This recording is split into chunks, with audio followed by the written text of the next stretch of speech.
করবে হুমকি দিচ্ছে। আপনাদের কাছে সেটার বিচার চেয়ে আমি আমার বক্তব্য এখানে শেষ করছি। আসসালামু আলাইকুম। সকলের জন্য একটা নিরাপদ বাংলাদেশ, নিরাপদ হালুয়াঘাট, নিরাপদ ধোবাউড়া গড়ে তুলব, সেই প্রত্যাশা আমি ব্যক্ত করছি। বন্ধুগণ, আমি আমার বক্তব্য দীর্ঘায়িত করবো না। পর্যায়ে ইঞ্জিনিয়ারিং এর আরেকটি দৃষ্টান্ত।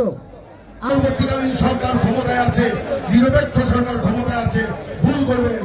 আজকে দলীয় সরকার ক্ষমতায়, তারেক রহমানের নেতৃত্বে বিএনপি সরকার ক্ষমতায়।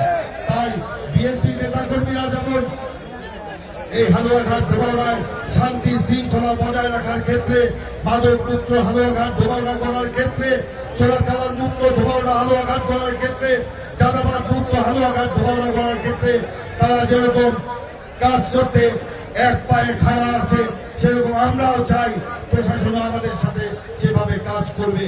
আজকে যদি তারা ভাবে আজকে নিরপেক্ষ সরকারের অধীনে তারা কাজ করছে, তাহলে তারা বোকার সঙ্গে বাস করবেন। আপনাদেরকে মনে রাখতে হবে, বিএনপি সরকারের অধীনে আপনারা কাজ করবেন। বিশেষ দিনে প্রিয়জনকে দিন সাউন্ড এক্সের হেডফোন। মনোবল দৃঢ় রাখবেন, মনোবল অটুট রাখবেন। আজকে আমরা দেখতে পাচ্ছি যাকে নির্বাচিত ঘোষণা করা হয়েছে, তিনি নির্বাচনের পর থেকে যে ভাষায় কথা বলছেন, আজকে যদি আমরা একই ভাষায় কথা বলি, তাহলে হালুয়াঘাট ধোবাউড়ার মাটি অশান্ত হয়ে উঠবে। আমি ব্যক্তিগতভাবে চাই না হালুয়াঘাট ধোবাউড়ার মাটি অশান্ত হোক। আমি চাই হালুয়াঘাট ধোবাউড়ায় শান্তির পরিবেশ বজায় থাকুক। সেই জন্য আমি এই পরিবেশকে আর অশান্ত না করে আমরা ধৈর্য ধারণ করছি। তার মানে এই নয় যে উদারতা দুর্বলতা নয়, এটা আপনারা কেউ উদারতাকে দুর্বলতা ভাববেন না। আমি তাই বলবো, আজকে প্রশাসনকে বলবো, যেখানে যেখানে এই নির্বাচনের পর সহিংসতা হয়েছে, আপনাদের দ্রুত ব্যবস্থা নিতে হবে।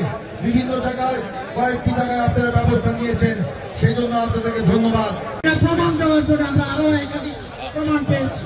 এই প্রমাণ আমাদের, আমরা প্রশাসনকে বলবো, যারা দাগি সন্ত্রাসী তাদেরকে অবিলম্বে গ্রেপ্তার করতে হবে, এবং যারা নিরীহ মানুষ কাউকে আবার এই সুযোগে আপনার হয়রানি করা যাবে না।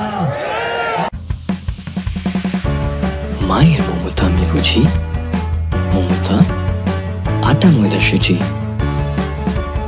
সাথে গুণগত মানে অতুলনীয়। তাদের ব্যাপারে সতর্ক থাকা। তখন আমাদের কাউকে ভোট না দেখিয়ে তারা ভোট দেওয়ার গণ্ডে তারা বান্ডিল করে, তারা বান্ডিল করে এক এক করে এক এক দিকে এক একটা দৃষ্টি আকর্ষণ করে বলতে চাই যে আমাদের এই হালুয়াঘাট বাংলাদেশের দরিদ্রতম উপজেলাগুলোর মধ্যে দ্বিতীয় উপজেলা, ধোবাউড়াও তাই। সেই কারণে আমি বলবো, এই হালুয়াঘাট এবং ধোবাউড়ায় আপনি ফ্যামিলি কার্ড, কৃষক কার্ড প্রদান করবেন। আমরা হয়তো এই সিটটি ষড়যন্ত্রের কারণে আপনাকে উপহার দিতে পারি নাই, কিন্তু এদেশের জনগণ তো আমাদের সাথে রয়েছে। এদেশের জনগণের ভোট নিশ্চয়ই ধানের শীষ পেয়েছে। যদি ধানের শীষ নাই পেত, তাহলে প্রতিপক্ষ কিভাবে এই ব্যালট চুরি করে তার ব্যালট ভান্ডারে ঢুকিয়ে রাখতো। আজকে আমি বলতে চাই, আমি বিশ্বাস করি না প্রশাসন এই সূক্ষ্ম ষড়যন্ত্র বা কারসাজির সাথে জড়িত, এটা আমি বিশ্বাস করতে চাই না। কিন্তু কেউ যদি এর সাথে জড়িত থাকে, এটা যদি প্রমাণিত হয়, কাউকে ছাড় দেওয়া হবে। আমি তাই বলবো, আপনারা মনোবল হারাবেন না, দৃঢ় থাকবেন। হ্যাঁ, আমরা একটা ধাক্কা, তখন তারা ওইখানে বিভিন্ন রকমের আমাকে উল্লাপাল্লা কথা বলা শুরু করলো। যখন আরেকটা দেখলাম,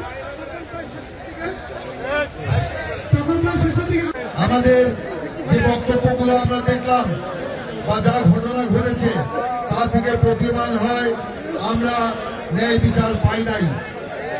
বিশেষ করে নির্বাচনের 2 থেকে 3 দিন আগ থেকে প্রতিপক্ষ প্রতিদ্বন্দ্বী প্রার্থী তিনি যে টাকার প্রভাব বিভিন্ন এলাকায় ছড়িয়েছেন, রাতের দুপুরের দিনে টাকা দিয়ে ভোট কেনার চেষ্টা করেছেন।